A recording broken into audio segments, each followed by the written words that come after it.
The well at Beiga is overcrowded. Even early in the morning, it is difficult to get to the water here.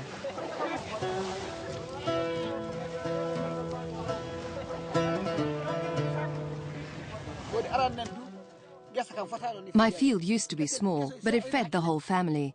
Now I have a large field, very large, but it still isn't enough, says Abdurrahman, because nothing grows here properly anymore.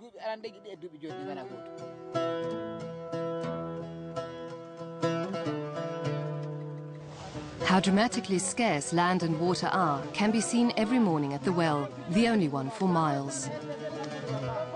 The villagers crowd together with people from further away. Aggression is inevitable. 2,000 animals are too many for this well. Everybody knows that. But still, more keep coming. When it still used to rain here, there were trees everywhere. They kept the sand away. But now it's almost like the desert here. The wind blows the soil off my field, and the dunes of the Sahara keep getting closer.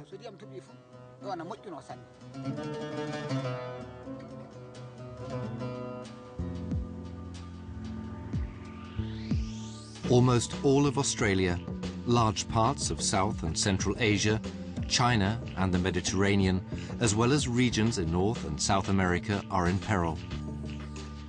The areas bordering the world's great deserts are particularly threatened. However, in places that have never been deserts, whole regions are also becoming wastelands as new deserts arise. Every year, an area the size of Austria is degraded. The most affected continent is Africa, where 3/3 of agriculturally usable land is affected. The caravans of the Sahara used to consider the Sahel a safe haven, a green paradise. But for almost 30 years now, the Sahel has stood for drought and famine. The village of Beiga is located in northern Burkina Faso. Despite actually being a herdsman, Abdurrahman has long since started working as a farmer, even though he knows that the barren land is actually unsuitable for farming.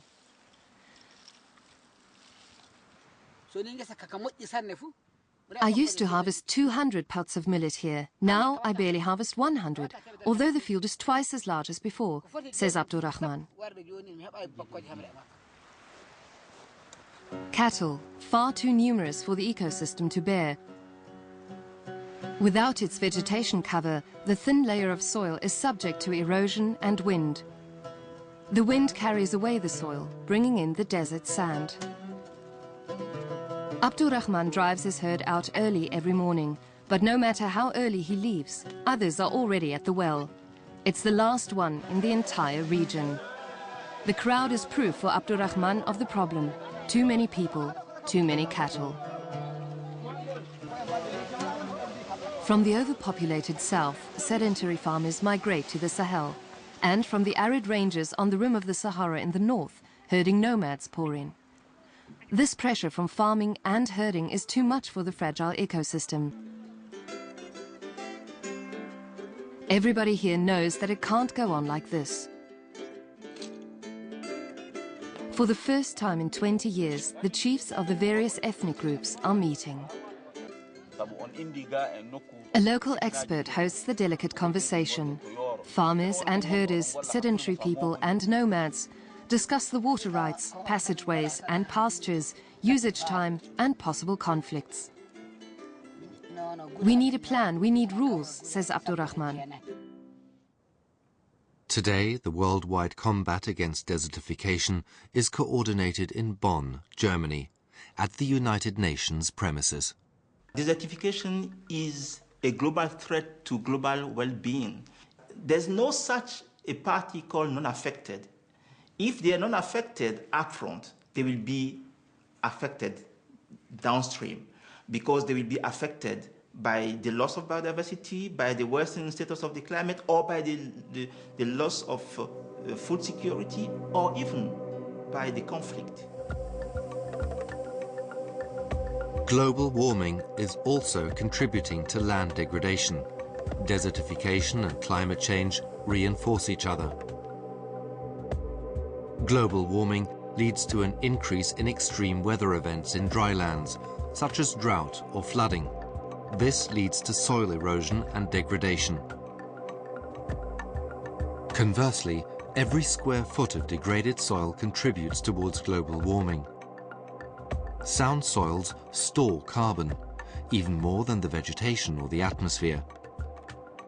We know today that if sound soil is degraded, CO2 is released, with dramatic consequences on the greenhouse effect. Carbon in the atmosphere is a pollutant, and carbon in the soil is a commodity. Anyone striving to improve the land fertility or productivity at any point in this surface of the planet Earth is also sequestering carbon in the soil at the same time.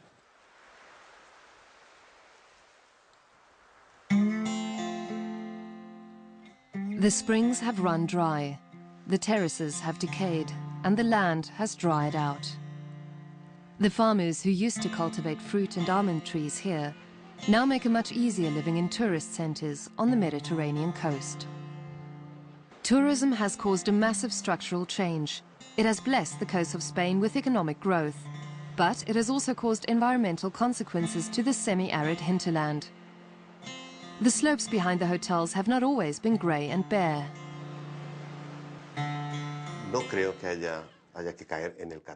The situation around the Mediterranean Sea is serious, says Dr. Rubio, president of the European Institute for Soil Preservation.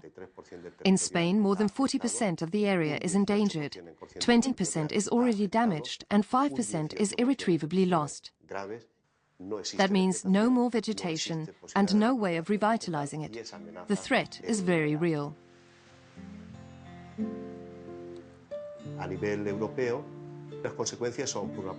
In Europe, the consequences are mainly economic. The effects of desertification cost us a lot of money. Millions of euros in compensation are paid for landslides and destroyed infrastructure. In developing countries, the situation is different because people depend directly on the use of natural resources. 50 million people are at risk of becoming displaced by desertification, according to the United Nations. It is estimated that land degradation threatens the nourishment of 1 out of 6 people on the planet. Hunger, malnutrition, and as a consequence, disease are threatening hundreds of millions of people. Desertification predominantly affects developing countries. The threat was first felt in Africa. However, the largest endangered areas today lie in Asia. Here, the devastation of land is especially critical due to the high population densities. Megacities like Mumbai in India are growing not only due to their dynamic economies, but also due to poverty and environmental problems in the countryside. Every day, the slums are growing because the fields are being degraded. This is a very serious situation with enormous social and economic costs, against which one can actually do something. There are countless success stories occurring at the community level, at the grassroots level. For the developed country parties, they need to show more commitment, and they need to also deliver in their commitment. What does it mean? That, in fact, all should really feel concerned, affected, and join force, therefore, in tackling desertification. Where the mountain ranges of the Hindu Kush and the Pamir meet, there is a spectacular landscape and a very fragile ecosystem.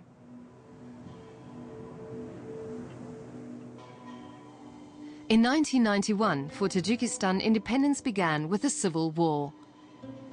In the high-altitude valleys of the Pamir, all supplies were cut. To be able to heat and cook, the villagers began to cut down the rare alluvial forest out of sheer necessity.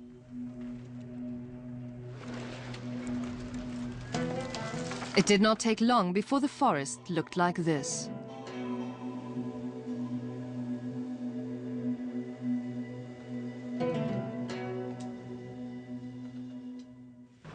In her village, Asal Bakhtiorova, a former teacher, is well respected. She has heard that in a neighboring valley, people have started to tackle desertification. She is meeting Bunafsha Mislimshoeva. Bunafsha works on a project being carried out by the Deutsche Gesellschaft für Technische Zusammenarbeit, GTZ, on behalf of the German government, together with Tajiki partners. The project aims to sustainably preserve the village's alluvial forest, the only forest up here. In this village, Azal learns the villagers are managing the alluvial forest themselves. They take care that the animals don't eat the young saplings and that nobody cuts down a tree without permission. And the forest is recovering amazingly fast. Willows and poplars cast shadows again, and their roots are keeping the soil fixed. Azal can hardly believe how fast nature is recovering when left alone. The key idea of the project is to hand back the responsibility of the forest to the villagers. The project has convinced the forest administration to lease the forest to the farmers, who can now make use of it and therefore also protect it. Back in Azal's village on the Vakan River, the sand is creeping ever closer to the remaining fields. In her village, people now want to confront the problem of desertification. Azal has brought along the young ecologist Bunafsha and has called for a village meeting. It is unusual in Islamic village society to listen to a young woman, and some are still skeptic. But what Bunafsha says makes sense to everybody. Something needs to be done about the poverty and the sand. The forest has to be protected in order for it to continue being used. Azal was the first to realize this. The distribution of leasing contracts is a first step against the desertification in this high valley. Whether it will work out is by no means guaranteed. However, there is a chance. If we don't start to do something, we will lose the forest forever. Our fathers left us with an intact natural habitat. If we don't solve these problems with the sand and the forest, we will not have anything to give our children. We can achieve this with a little help from outside, but mainly through our own efforts, says Azal. If increasingly more people and villagers join the struggle, the opportunity for stopping desertification is good, and not only in the mountains of Tajikistan.